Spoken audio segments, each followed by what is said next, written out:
Welcome to Penrose Learning, where we make understanding easy.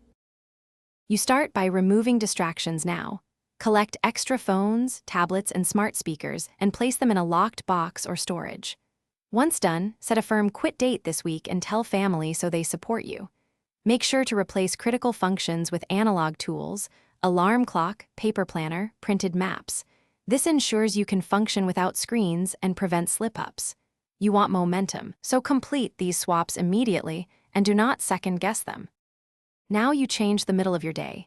Redesign routines to avoid screens during morning and evening windows for 30 to 90 minutes, and replace scrolling with reading, exercise, or chores. Once set, batch necessary tasks and write a paper checklist so you don't reopen apps. Make sure to transfer bills and communications to phone calls or mail where possible. Cancel redundant subscriptions and deactivate social accounts step by step. This reduces friction and trains new habits. Finish by wrapping up practical needs. Migrate essential accounts to non-digital access or set one dedicated device locked for emergencies only. Once done, create a simple emergency protocol with one trusted contact and physical documents for passwords and ID.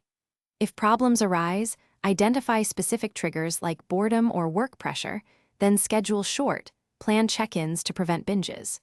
Make sure to audit weekly and adjust protocols. If slipping, tighten limits and reassign tasks so you stay screen-free long-term. Thanks for watching. If this was helpful, leave a like and consider subscribing. See you next time.